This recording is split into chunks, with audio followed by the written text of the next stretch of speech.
നല്ലൊരു പരിപ്പ് കറിയാണ് ഇന്ന് ഞാൻ ഉണ്ടാക്കുന്നത്. ഈ പരിപ്പ് കറി ഉണ്ടെങ്കിൽ നമുക്ക് ദോശയ്ക്കും ചപ്പാത്തിക്കും ചോറിനും ഒക്കെ ഈ ഒരു കറി മാത്രം മതിയാവും. അത്രയും രുചിയുള്ളൊരു കറിയാണ്. മാത്രമല്ല ഇത് ഉണ്ടാക്കാൻ നല്ല എളുപ്പമാണ്. അപ്പോൾ നമുക്കിതെങ്ങനെയാണ് ഉണ്ടാക്കുന്നതെന്ന് നോക്കാം. ഇതിന് വേണ്ടിയിട്ട് നമുക്ക് ആദ്യം തന്നെ ഒരു ബൗളിലേക്ക് 1/4 കപ്പ് ചുവന്ന പരിപ്പ് എടുക്കാം. ഇനി ഇതിലേക്ക് 1/4 കപ്പ് ചെറുപയർ പരിപ്പും കൂടി എടുക്കാം. 2 പരിപ്പും കൂടി 1 കപ്പാണ് വേണ്ടത്. ഇത് നമുക്ക് നന്നായിട്ട് കഴുകിയെടുക്കാം.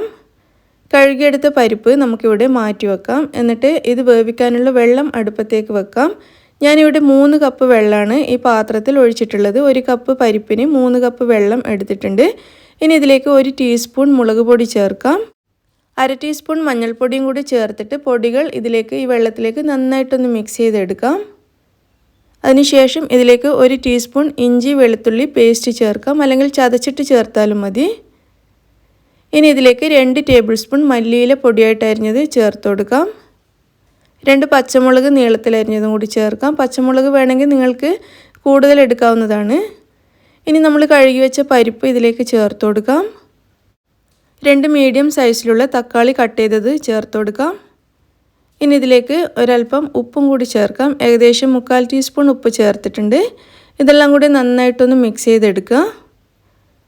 നന്നായിട്ട് മിക്സ് ചെയ്തതിന് ശേഷം ഇത് തിളക്കാൻ വേണ്ടിയിട്ട് വെയിറ്റ് ചെയ്യാം.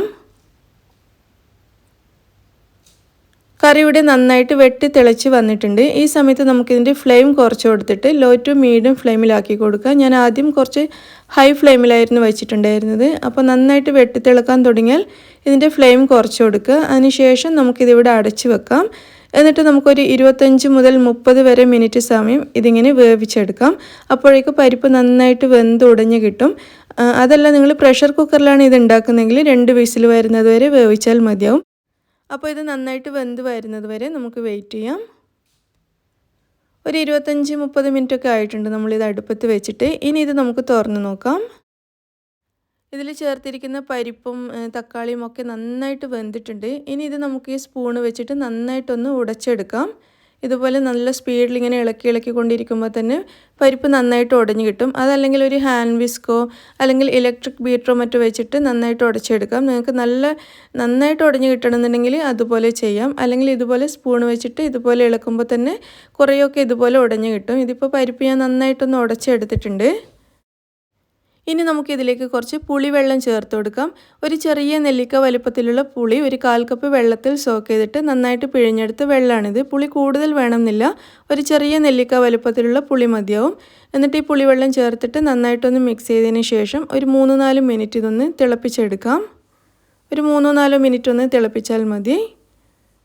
ഈ സമയത്ത് ഉപ്പ് ചെക്ക് ചെയ്തിട്ട് ആവശ്യമാണെങ്കിൽ ചേർത്ത് കൊടുക്കുക. ഞാൻ കുറച്ച് ചേർത്തിട്ടുണ്ട്. ഉപ്പും കൂടി ചേർത്ത് നന്നായിട്ട് മിക്സ് ചെയ്തിട്ടുണ്ട്. നമ്മുടെ കറി ഇവിടെ റെഡി ആയിട്ടുണ്ട്. പുളിവെള്ളമൊക്കെ ചേർത്ത് 3-4 മിനിറ്റ് ആയിട്ടുണ്ട്. ഇനി ഈ കറി നമുക്ക് അടുപ്പത്തുനിന്ന് മാറ്റാം. അതിനുശേഷം നമുക്ക് ഈ കറിയിലേക്കൊന്ന് താളിച്ചൊഴിക്കണം. അതിന് വേണ്ടിയിട്ട് ഒരു ചെറിയ പാൻ അടുപ്പത്ത് വെച്ചിട്ടുണ്ട്. ഇതിലേക്കൊരു 3 ടേബിൾ സ്പൂൺ വെളിച്ചെണ്ണ ചേർത്ത് കൊടുക്കാം.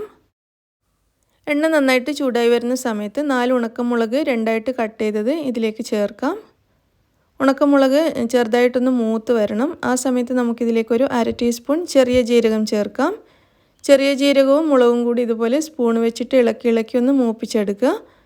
അതിനുശേഷം നമുക്കിതിലേക്ക് കുറച്ച് കറിവേപ്പിലയും കൂടി ചേർക്കാം. അതും കൂടി എണ്ണയിലേക്ക് നന്നായിട്ടൊന്ന് മിക്സ് ചെയ്തതിന് ശേഷം ഇത് നമുക്ക് കറിയിലേക്ക് ഒഴിച്ചു കൊടുക്കാം. ഞാൻ പരിപ്പ് കറി ഒരു ബൗളിലേക്ക് മാറ്റിയിട്ടുണ്ട്. അതിൻ്റെ മുകളിലേക്ക് നമുക്കിത് ഒഴിച്ചു കൊടുക്കാം.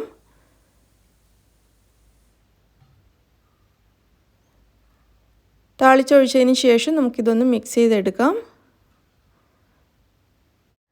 അങ്ങനെ നമ്മുടെ നല്ല ടേസ്റ്റി പരിപ്പ് കറി ഇവിടെ റെഡി ആയിട്ടുണ്ട്. നമുക്ക് ഈ സമയത്ത് അധികം മീനൊന്നും വാങ്ങിക്കാനൊന്നും പോകാൻ കഴിയില്ല. അപ്പോൾ ഉണ്ടാക്കിയെടുക്കാൻ പറ്റിയ നല്ല ടേസ്റ്റ് ആയിട്ടുള്ള ഒരു പരിപ്പ് കറിയാണ്. ഈ കറി ഉണ്ടെങ്കിൽ നമുക്ക് ചോറും ചപ്പാത്തിയും ദോശയൊക്കെ നല്ല ടേസ്റ്റോട് കൂടി കഴിക്കാൻ പറ്റും. നല്ല രുചിയുള്ളൊരു പരിപ്പ് കറിയാണ്.